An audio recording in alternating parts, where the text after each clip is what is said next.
Assalamualaikum warahmatullahi wabarakatuh. Perkenalkan, saya siswa dari MAN 1 Kudus kelas 12-8 absen 9. Di sini saya akan menceritakan tentang novel yang berjudul Topeng Jakarta yang saya pinjam dari perpustakaan Al-Qalam MAN 1 Kudus. Novel Topeng Jakarta karya Suze menceritakan tentang Tania, seorang wanita yang meninggal secara tragis akibat perbuatan suaminya. Setelah kematiannya, Tania berada di alam roh dan mulai melihat kembali seluruh perjalanan hidupnya, termasuk masa kecil dan rahasia keluarganya yang selama ini tersembunyi. Di alam itu, ia mengetahui bahwa ia mewarisi kekuatan khusus dari kakeknya, sebuah warisan yang ternyata membawa konflik besar dan dendam masa lalu. Tania kemudian berusaha memahami kekuatan tersebut sekaligus mencari cara untuk menuntaskan urusan yang belum selesai. Kisah ini memadukan unsur misteri, supernatural, dan drama keluarga yang saling terhubung. Sekian dari saya, kurang lebihnya mohon maaf. Wassalamualaikum warahmatullahi wabarakatuh.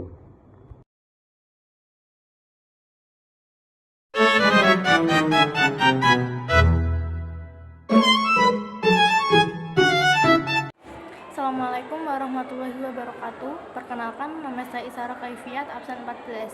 Di sini saya akan mereview buku Tugas Al-Quran Hadis MAN 1 Kudus.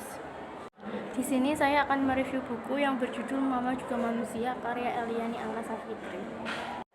Pernah nggak sih kamu melihat seorang ibu yang kuat setiap harinya, tapi kamu yakin dibalik itu semua pasti ada cerita yang kita tidak tahu? Nah, buku Mama Juga Manusia hadir untuk membuka sedikit tirai itu.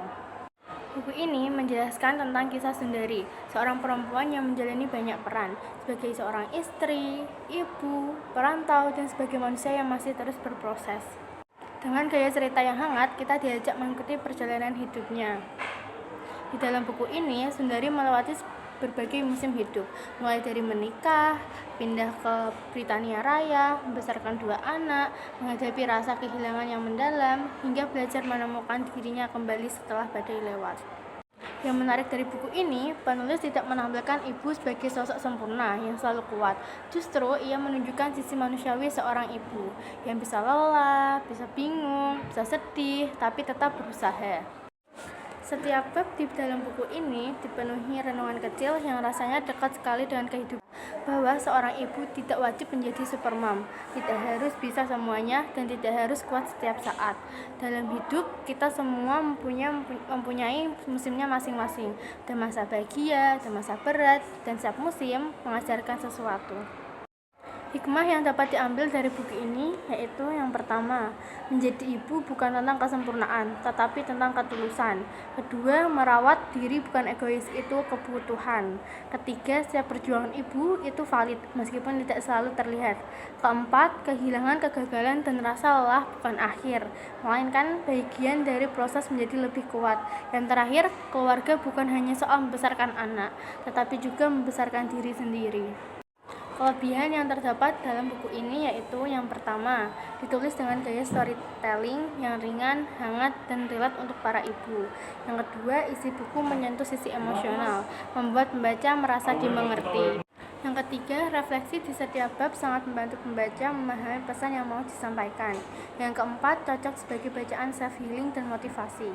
Kekurangan dari buku ini yaitu yang pertama, karena sangat personal, beberapa cerita mungkin terlalu sederhana untuk pembaca yang mencari konflik besar.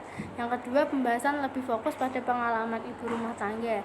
Jadi, sebagian pembaca mungkin merasa kurang relevan jika belum menikah atau belum memiliki anak.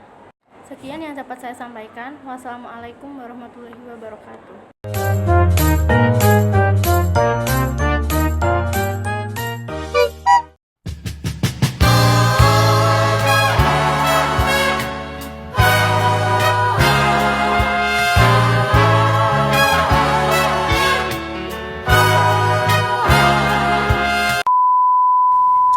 Assalamualaikum warahmatullahi wabarakatuh.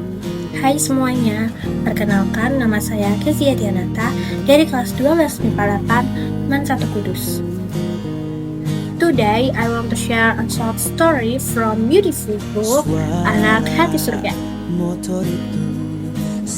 Buku Hati Anak Surga adalah sekumpulan kisah-kisah anak yang kuat meskipun hidupnya penuh dengan kesulitan. Di setiap ceritanya, kita bisa melihat bagaimana seorang anak bisa menjadi cahaya bagi keluarganya.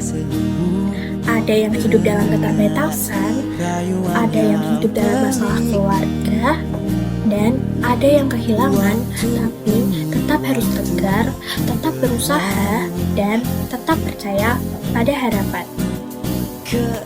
Dari buku ini kita bisa belajar bahwa hati seorang anak itu murni. Dari ketulusan yang sederhana, lahirnya keberanian, dan cinta yang bisa menguatkan semua orang yang ada di sekitarnya. Alasan mengapa saya ingin membaca buku ini karena buku ini mengingatkan pada saya untuk lebih menghargai keluarga, lebih mengingat perjuangan orang tua, dan lebih bersyukur pada kehidupan yang saya punya. Buku ini memiliki pesan yang kuat. Menurut saya, semua orang harus membaca cerita seperti ini. Sekian dari saya, kurang lebihnya mohon maaf. Wassalamualaikum warahmatullahi wabarakatuh.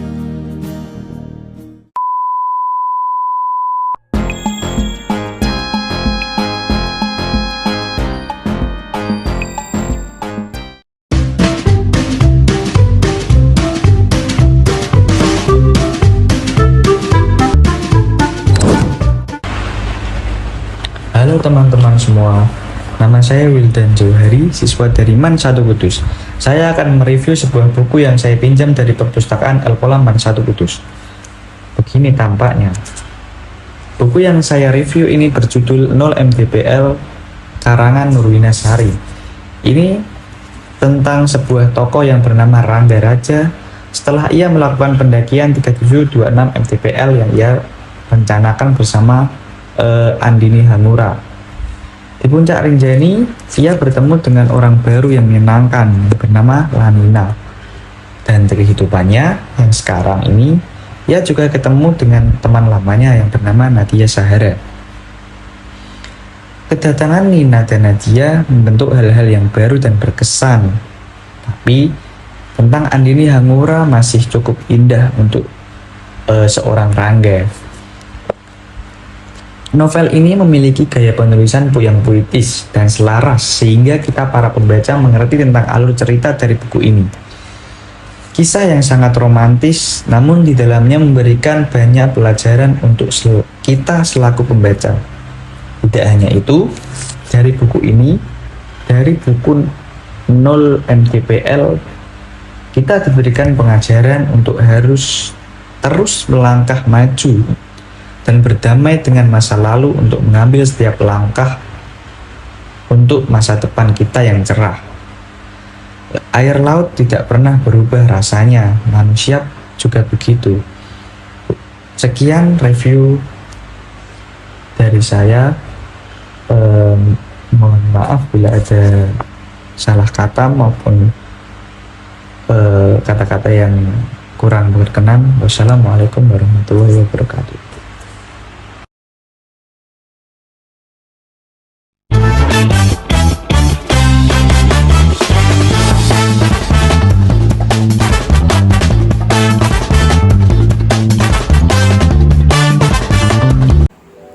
Assalamualaikum warahmatullahi wabarakatuh. Nama saya Rizky Zaki Alfani, absen 32 dari kelas 128 MAN 1 Kudus. Halo semua, di sini aku mau kenalin kalian semua buku yang menurut aku hangat, lembut, dan maknanya dalam banget. Yuk, kita bahas bareng-bareng ya. Azamin itu tentang Haura Jasmine, cewek yang tiba-tiba dijodohkan sama seseorang laki yang kelewatan tenang, sabar, dan hangat. Azam namanya. Yang bikin berat itu, Jasmine sebenarnya masih punya seseorang, Deka, cowok yang udah ada selama bertahun-tahun di hidupnya. Tetapi makin hari, Jasmine merasa bahwa Azam bukan cuma sekedar perjodohan. Dia adalah tempat yang pelan-pelan bikin hati Jasmine ngerasa aman. Novel ini tidak penuh drama teriak-teriak. Ini perjalanan batin tentang tumbuh, ikhlas, dan belajar menerima rasa sakit yang datangnya lembut tetapi menusuk.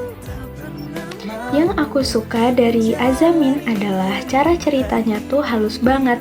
Seperti tiap halamannya mengajak kita buat napas pelan-pelan.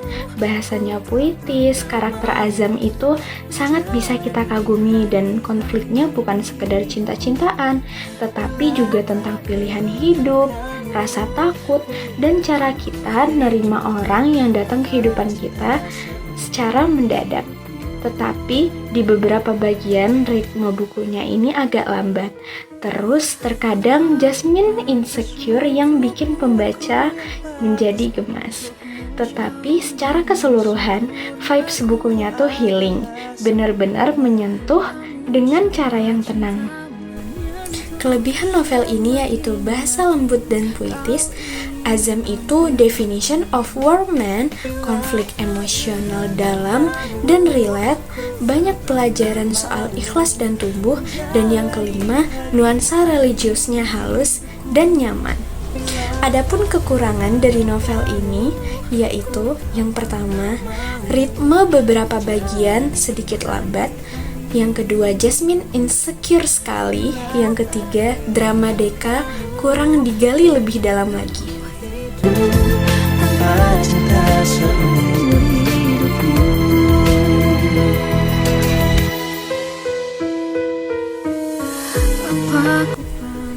Sekian review novel Azamin dari saya. Maaf bila ada kekurangan. Wassalamualaikum warahmatullahi wabarakatuh. Cinta menyentuhku semakin yakin.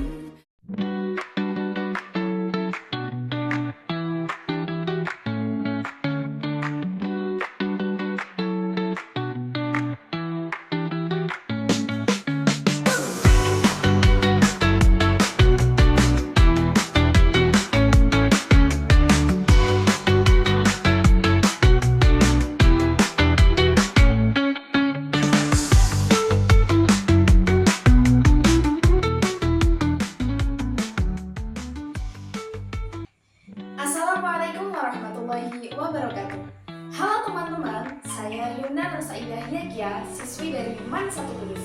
Hari ini saya akan mereview buku yang sudah saya pinjam dari perpustakaan El Kolam MAN 1 Kudus. Buku ini berjudul 101 Fakta Sholat yang Membuatmu Takut untuk Meninggalkannya. Buku ini ditulis oleh Isa Anthony dengan penerbit Araska pada tahun 2019. Buku ini mempunyai halaman sebanyak 216 halaman. Alasan saya memilih buku ini untuk direview adalah melihat judulnya saja sudah langsung menarik. Dan setelah membacanya, ternyata isinya bukan hanya menambah wawasan, tapi juga bikin kita refleksi diri. Isi buku ini berupa 101 fakta singkat tentang sholat, mulai dari kedudukan sholat sebagai tiang agama, ancaman bagi yang meninggalkannya, manfaat spiritual, hingga makna di balik setiap gerakan sholat. Penulis juga menjelaskan bahwa setiap gerakan sholat, mulai dari takbiratul ihram, berdiri tegak, rukuk, iktidal, sujud, duduk di antara dua sujud, tahiyat akhir, hingga salam, itu bukan hanya sekadar ritual, tetapi punya manfaat besar bagi kesehatan jika gerakannya dilakukan dengan benar dan sempurna.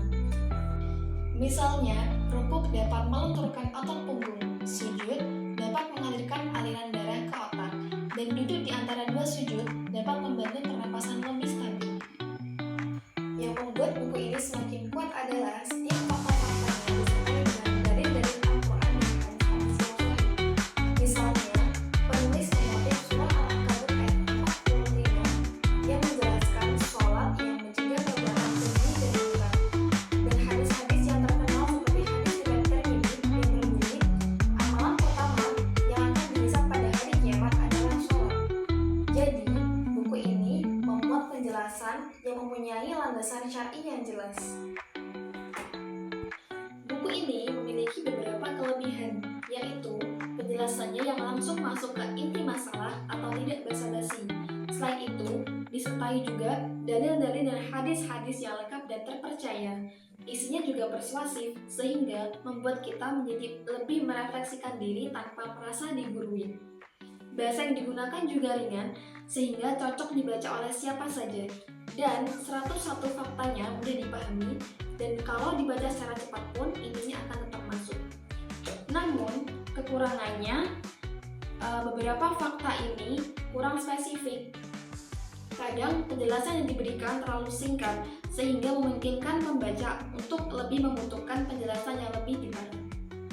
Overall, menurutku buku ini worth it banget buat dibaca. Isinya ringan tapi nyentuh, penuh dalil, dan menjadi pengingat baik untuk kita akan pentingnya sholat.